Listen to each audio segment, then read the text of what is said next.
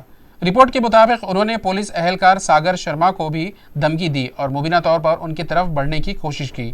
صورتحال کشیدہ ہونے کے بعد پولیس انسپکٹر سچن انگولے نے مداخلت کی، تاہم ان کے ساتھ بھی بدتمیزی اور دھمکی آمیز رویے کا الزام سامنے آیا۔ واقعے کے بعد پولیس نے طاقت کا استعمال کرتے ہوئے روندر کیدارے کو حراست میں لے لیا اور باپ اور بیٹے دونوں کے خلاف مقدمہ درج کیا گیا ہے۔ مزید تحقیقات بہورے اور وایال انجام دے رہے ہیں۔ خبریں ختم کرنے سے پہلے آئیے ایک بار پھر نظر ڈالتے ہیں آج کی خاص خبروں پر۔ میرا ٹیکس میری ذمہ داری مہم نے مچائی دھوم، صرف 72 گھنٹوں میں 1032 نئی پراپرٹیز شامل، شہر میں ٹیکس نظام مزید مضبوط ہونے کی امید۔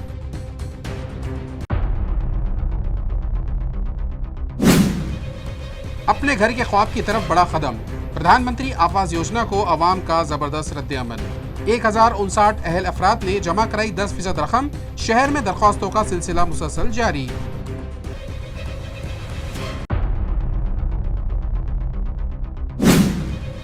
پیٹرول ڈیزل کی قیمتوں نے بڑھائی عوام کی پریشانی، شہر میں ایندھن کے نرخوں میں نیا اضافہ، ٹرانسپورٹ سے لے کر ضروری اشیاء تک اثرات کا امکان، عام آدمی پر پڑ سکتا ہے مالی دباؤ۔